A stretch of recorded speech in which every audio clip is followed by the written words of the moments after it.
So our first speaker on this panel is Vasile Sta nescu, and his talk is titled Egg on His Face, Reversal, Reform, and the Politics of Cage-Free Eggs.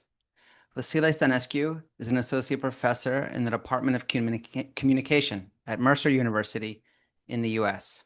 He holds a PhD in modern thought and literature from Stanford, where he focused on environmental rhetoric. His work examines animal studies, food studies, media studies, and environmental communication, with particular attention to the intersections of consumer culture, capitalism, and animal liberation. His current work explores greenwashing strategies in animal agriculture and their relationship to climate change discourse. His scholarship has been cited in The Guardian, Vox, The New York Times, and Bloomberg News. We'll put more information on Dr. Sta nescu in the chat. And with that, I turn it over to you, Vasile. Thank you. Thank you for having me.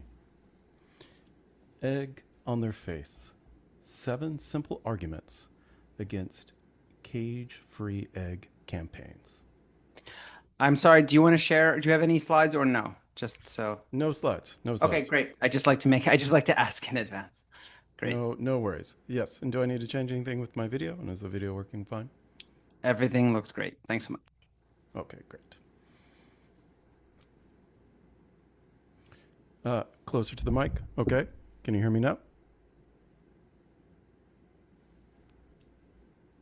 Okay, great. Cage-free egg campaigns are often described as one of the animal protection movement's greatest successes. The share of U.S. laying hens in cage-free systems grew roughly 12% in 2012 to over 40% in 2024. Supporters argue that the industry has learned to manage cage-free facilities, the mortality rates and cannibalism have declined, and that the campaign's market share proves its effectiveness. These arguments are often paired with broader strategic arguments that veganism has stalled while cage-free reform has produced measurable change. Criticism of cage-free campaigns is therefore treated as divisive, an attack on advocates who have spent years pursuing a practical and achievable reform. This essay takes that case seriously. If cage-free campaigns are the most valuable form of animal advocacy available, they should withstand careful evaluation. The question is not, rather the label, cage-free has grown. It clearly has. The question is rather that growth has reduced animal suffering or moved us towards animal liberation. The evidence suggests the opposite. Cage-free systems worsen air quality and disease risk, intensify climate impacts, require more hens to produce the same number of sellable eggs, and help the egg industry to market its products through humane washing and greenwashing. Today, there are more hens in battery cages than ever before. This is not a victory. Problem 1, worse air quality in cage-free farms. Even if mortality has declined in some facilities, that would not justify endorsing cage-free eggs. Hens in cage-free environments live horrible lives, in many ways worse than those even in battery cages. To highlight one factor, among many, their eyes and lungs burn constantly. A cage-free barn is, in reality, one enormous cage rather than a series of smaller ones. Hens never go outdoors. They never see the light of day. They live among the constant accumulation of fecal matter, dust, and ammonia. Peer-reviewed research consistently finds that chickens in cage-free systems endure worse air quality than chickens in cages.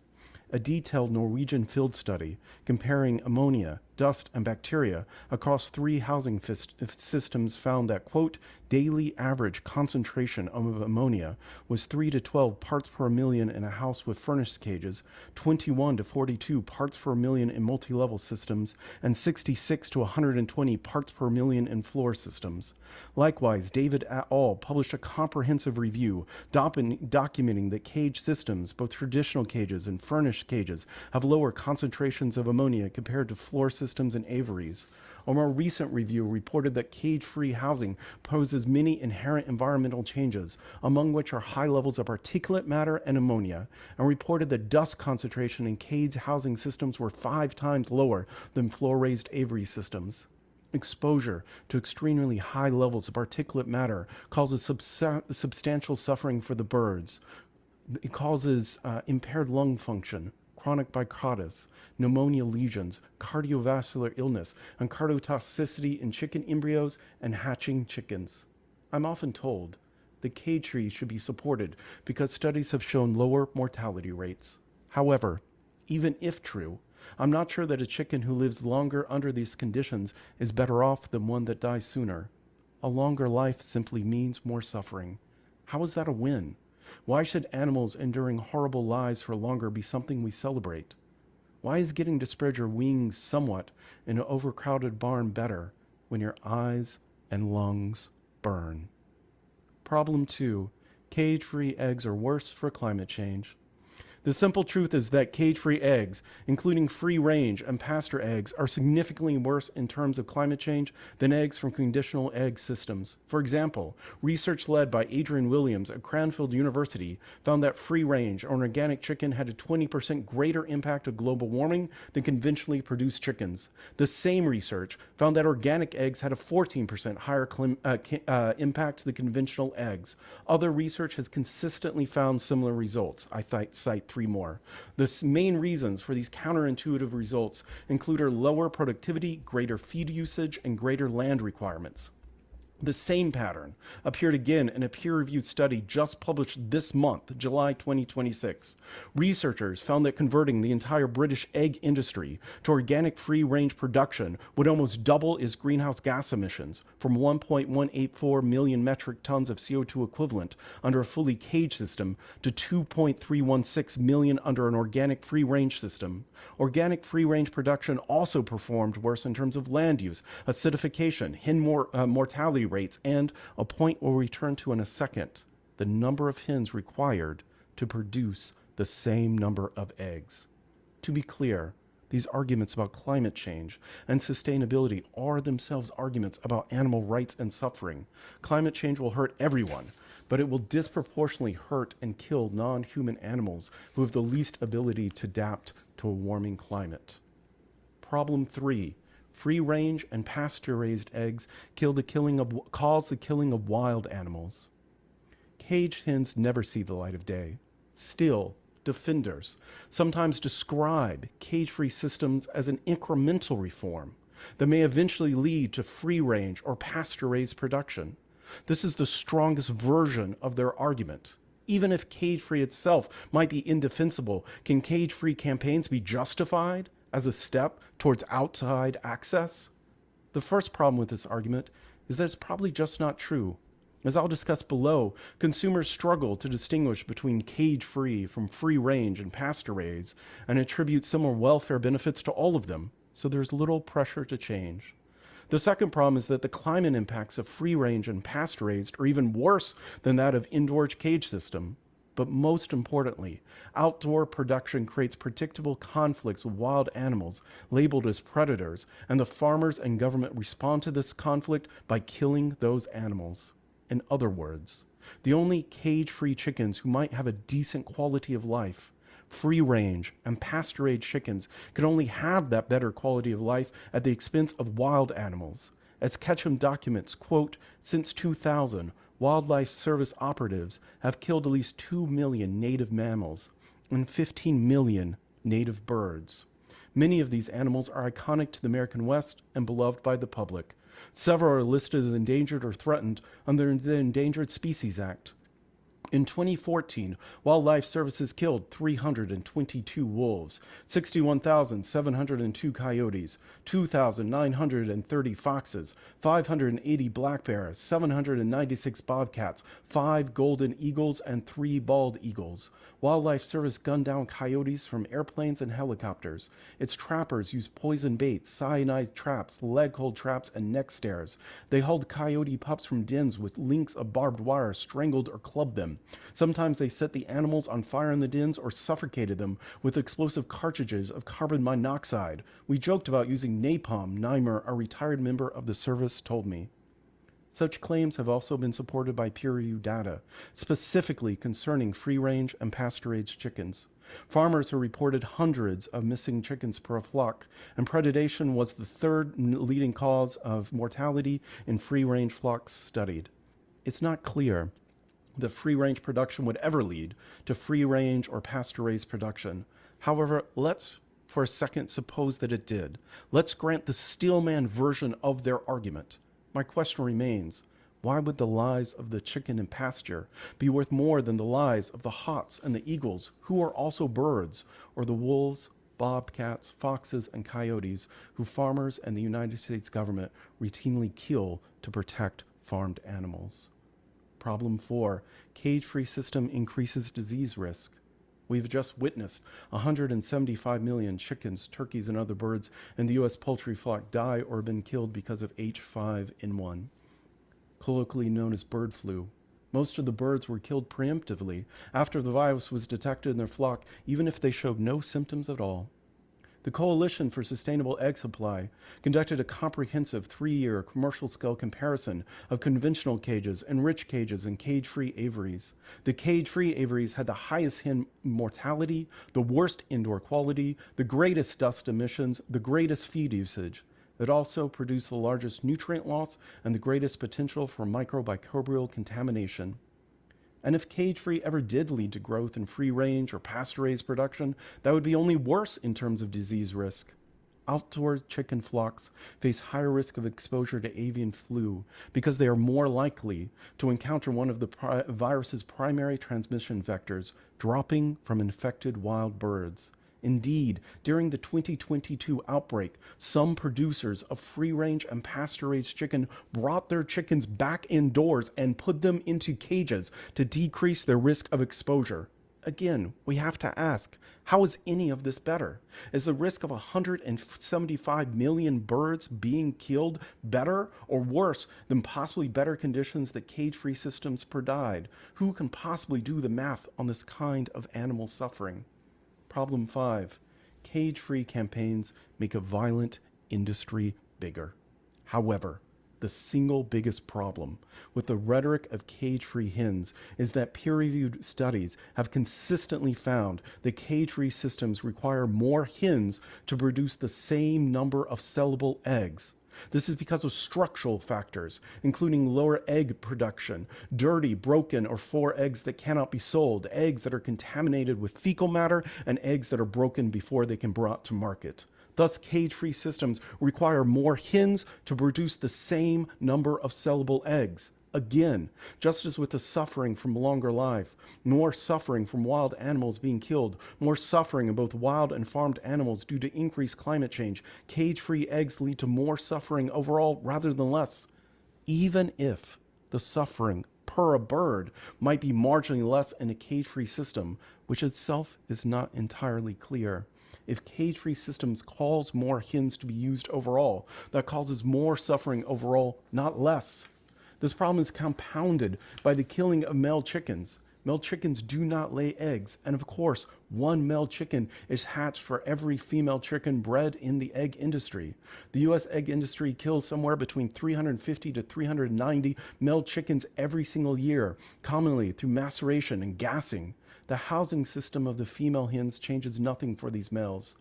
If cage-free production requires more hens to produce the same number of eggs, it also produces and kills more chickens.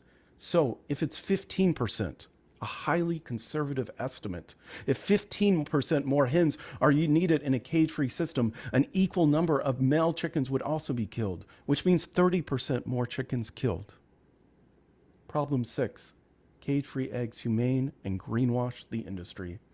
The cage-free label does more than describe a housing system. It gives the egg industry a marketing language through which industrial confinement now appears humane. This is humane washing, the use of a narrow reform to make continued exploitation appear ethical. A large and growing body of peer-reviewed literature has all shown that consumers purchase cage-free eggs because they believe that the hens do not suffer and they believe the eggs are better for the environment. I cite 5. Both beliefs are demonstrably false. That cage-free label confuses consumers, humane washes the industry, and greenwashes the product, and encourages people to believe that eggs are cruelty-free and sustainable when they are neither. The industry understands these benefits. In an 84-page long United Egg Producers Report, quote, titled The Transition to Cage-Free Eggs, Consumers and Producer Perspectives, one producer stated that the cage-free conversion, quote, presents an opportunity for the industry to have a reset in how consumers see us and how the animal welfare community perceives the industry. A peer-reviewed article based on these pursuer interviews similarly identified a reset with the animal activist community because cage-free eggs would, quote, demonstrate a commitment to animal welfare.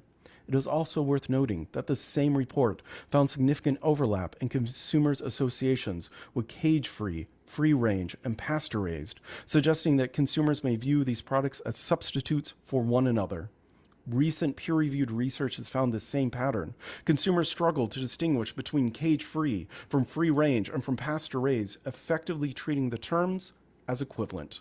Or more simply, as the earlier reference data explained, for most consumers, cage-free means that the chickens are raised cruelty-free and without any animal welfare concerns at all. Even more telling, 2 different studies have found that consumers' preference for cage-free eggs disappear after they're given accurate information for what cage-free production actually entails.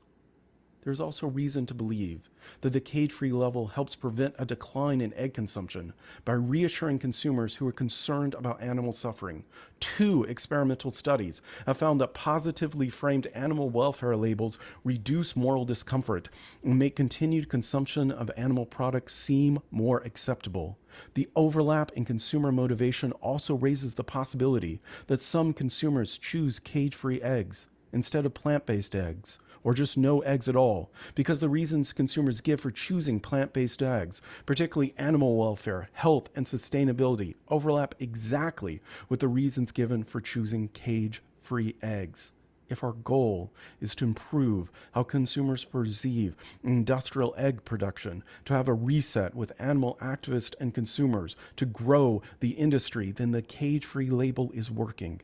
It encourages consumers to see eggs as more sustainable, healthier, and effectively cruelty-free. If our goal is to help consumers understand the violence of industrial egg production, including hens dying among feces and poisonous air, the label is clearly not working.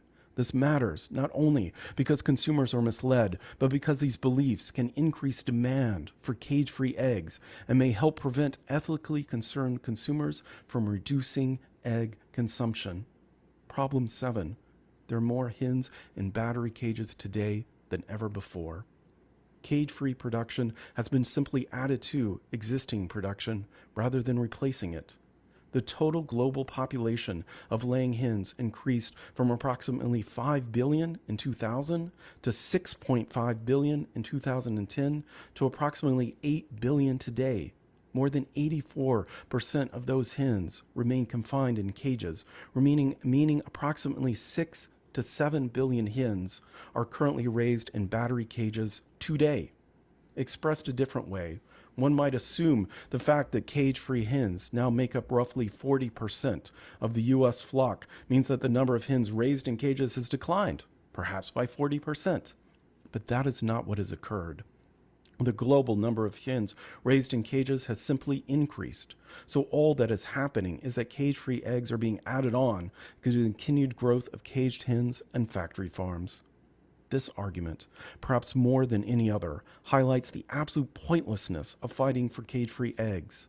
Even if cage-free really was better, since its growth is correlated with the growth of its industry, never its decrease. More hens are in battery cages today than at any point before. In fact, there are more hens in cages today than there were laying hens of every kind in the entire world when the modern cage-free campaign first began. Conclusion: let's actually win. I don't have to be right about every point in this essay, if even a few of these arguments are correct. If cage-free eggs increases animal suffering in just a few of these areas, then the growth of the cage-free market is a loss, not a win. There's also a deeper problem. We're constantly told that minor changes in consumer behavior constitutes victories for animals. Growth in plant-based food sales, funding for cultivated meat, the increase in the share of cage-free eggs. But none of these measures, by themselves, establish that fewer animals are suffering or dying. It is true that a limited number of peer-reviewed studies have found improvements in particular welfare indicators under cage-free systems. However, none of these studies have incorporated the full range of harms ranged here, including air quality, disease risk, production efficiencies, climate impacts, the killing of additional male chicks, consumer humane washing and greenwashing, and the expansion of the egg industry. For example, one of the best studies I could find was a peer-reviewed on-farm study that integrated multiple measures of welfare. Its conclusion: when all welfare indicators were integrated into an overall welfare score, there was no significant difference between the systems, caged and uncaged. And even this study did not account for climate impacts, increased disease risk, or the expansion of the industry. At best, cage-free systems simply rearrange suffering, reducing some forms while increasing others. At worst, they increase the total number of suffering by requiring more chickens and helping the industry to grow. None of that is actually winning. I understand how difficult it is to keep fighting for real change, but repackaging solutions that increase animal suffering, that worsen climate change, that increase the number of hens killed as a win makes no sense. Humane washing and greenwashing the egg industry cannot be our way forward. An actual win has to mean fewer animals raised and killed for human consumption each year, and after decades of highly funded, cage-free campaigns, the number of animals killed and suffering, including the number of hens in battery cages, just continues to rise. That is not winning. That is losing, pretending it is winning. So please come work with us. I sent out this information to over 50 international scholars who agreed and signed an open letter questioning cage-free eggs. 10% of them privately told me that they were changing their mind based on this new data, even though they themselves had publicly endorsed and fought for cage-free eggs. That is strongly to their credit. It is easy and comfortable to keep doing what one has always done. It is the mark of a good scholar and a good activist and a good person to be willing to shift one's view based on new data. That is what we are supposed to do. It is the central argument of the entire effective altruist movement that, setting aside ideology and previous commitments, we should always follow the actual peer-reviewed data and always fight for what that data shows is the most effective. That is what I, as a scholar, deeply believe in and fight for. Shifting away from supporting cage-free eggs would not be a criticism of effective altruism, but proof that effective altruists actually believe and support their own arguments. So yes, I agree. Let us stop being divided. Let all of us come together. Every vegan scholar, every animal rights activist, every former supporter of cage-free eggs, every effective altruist. We need you, not to fight for cage-free eggs, but for an actual win. The end of the consumption of eggs altogether.